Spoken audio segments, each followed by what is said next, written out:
Coucou tout le monde, bienvenue sur ma chaîne. Aujourd'hui je vais vous parler de mon évolution capillaire.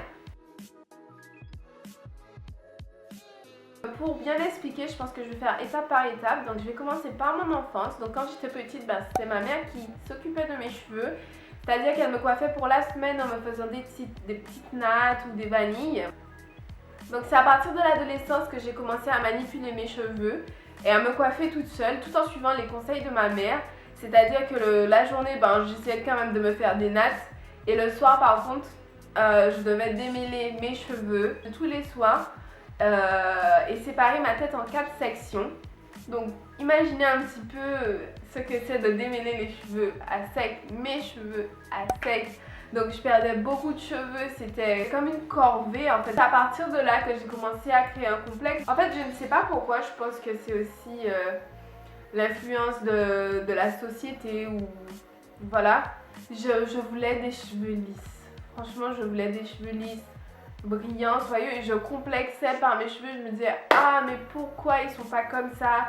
Pourquoi je suis pas née avec des cheveux lisses ou des cheveux ondulés? Parce que oui, je me rappelle à un moment, je voulais absolument avoir les cheveux ondulés. C'était pas des cheveux bouclés, mais des cheveux ondulés à la Claire dans ma famille d'abord. Je sais pas si vous voyez, mais à chaque épisode, je regardais ses cheveux, sa longueur et les ondulations. Je me disais, oh mon dieu, pourquoi je suis pas comme ça?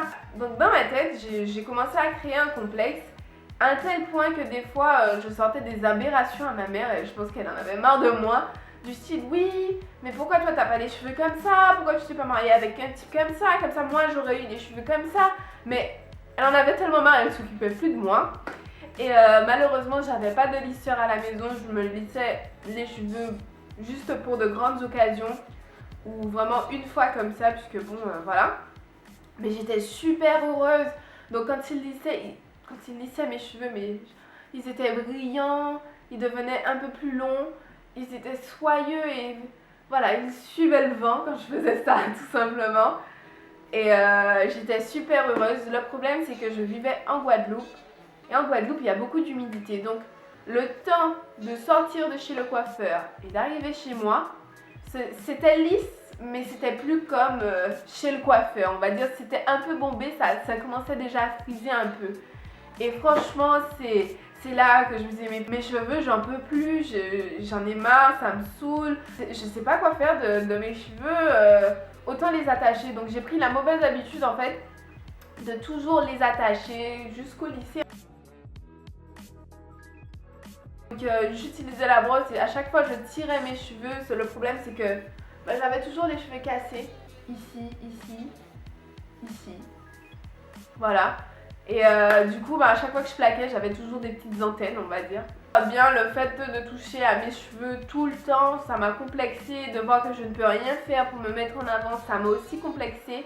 Et puis, vous savez, à la télé, on voit pas des filles comme moi ou des trucs comme ça. Enfin, quand j'étais plus jeune, hein.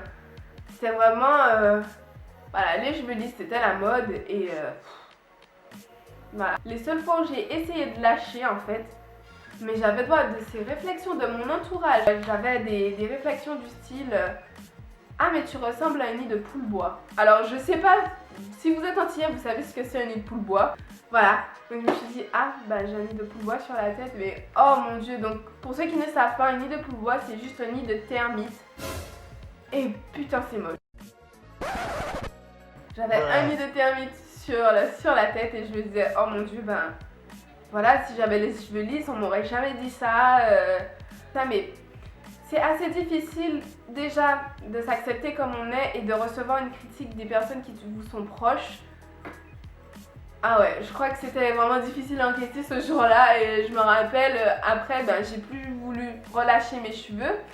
Et à chaque fois je les attachais, je perdais les cheveux. Et dans ma tête en fait pour moi lâcher mes cheveux c'était comme voilà c'est quelque chose d'exceptionnel. Donc je le fais que quand quand je vais sortir avec des amis une fois comme ça. Mais je me permettais pas en fait. Pour moi c'était comme si je n'avais pas le droit de lâcher mes cheveux. Et aussi je vais vous parler ma lutte contre le défrisage. Des proches me coiffaient, me disaient ah mais je peux rien faire avec tes cheveux là, c'est impossible de te coiffer, franchement c'est horrible et c'est pas beau, pourquoi tu fais pas le défrisage, c'est à la mode et tout.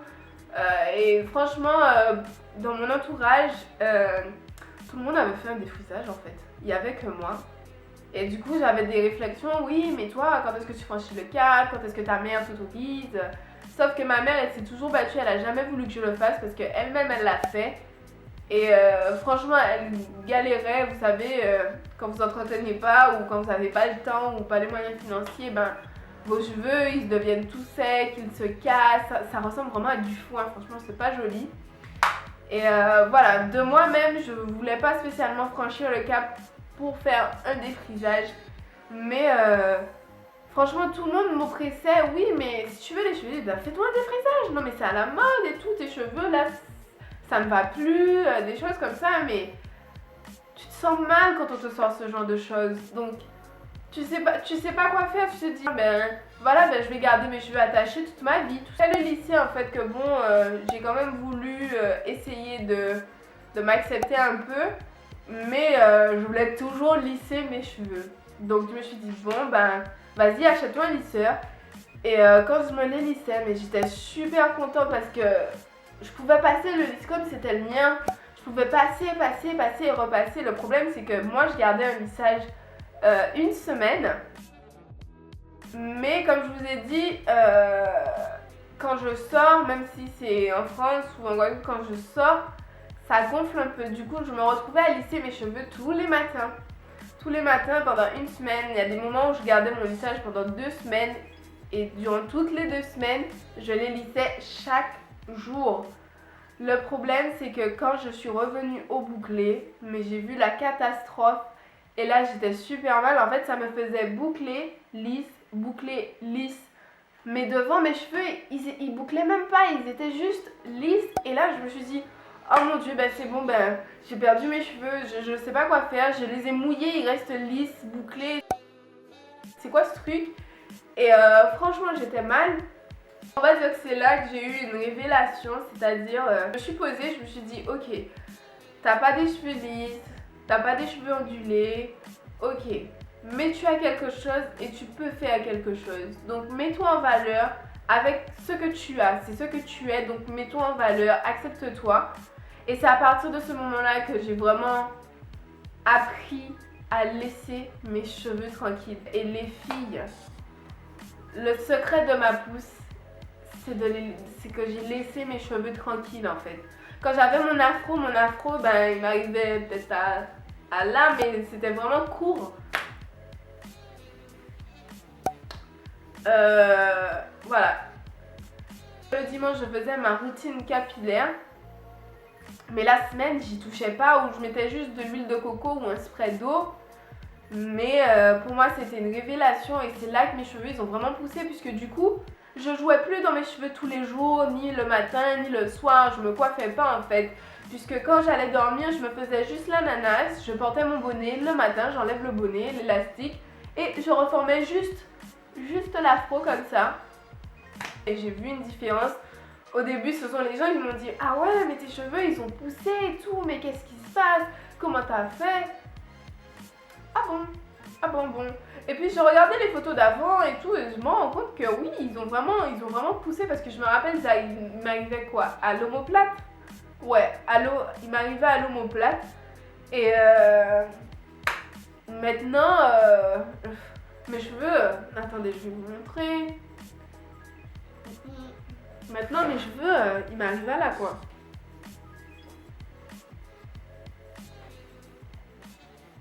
Voilà, mes cheveux, ils m'arrivent à là. J'ai laissé mes cheveux respirer. Et pour moi, ça n'a été que du bon. C'est après que je me suis dit, bon, ben pourquoi pas, je peux essayer de la levure de bière, je peux essayer telle ou telle huile pour fortifier la croissance, les poudres indiennes. Et ça n'a été que du bon. Franchement, c'était super. Mes cheveux, ils étaient forts, ils ont poussé et j'étais plus qu'heureuse. Et j'adorais mes cheveux en fait. J'ai appris à m'accepter, j'étais heureuse. Je me suis dit, bon, ben voilà. Ce genre d'esprit, en fait, c'est juste de s'accepter tel que l'on est. Vous avez quelque chose. Et ce quelque chose vous rend unique. Donc vous devez vous accepter tel que vous êtes. Et voilà, juste de briller. J'espère que cette vidéo vous aura plu. Si vous voulez, moi j'aimerais bien savoir aussi votre expérience, votre évolution, quel a été votre parcours, si vous avez fait des big shops ou non, quel a été votre combat. N'hésitez pas à mettre plein de commentaires et je vous retrouve pour une nouvelle vidéo. Bisous bisous les filles.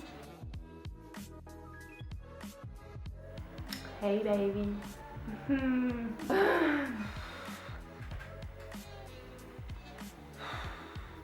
Je n'aime pas parler à la caméra parce que j'ai trop de mimiques dans mon corps. My milkshake bringing the boy in the garden. Mais là mes cheveux ils sont pas très définis. Mais je m'en fous parce qu'il y a du volume. Voilà voilà.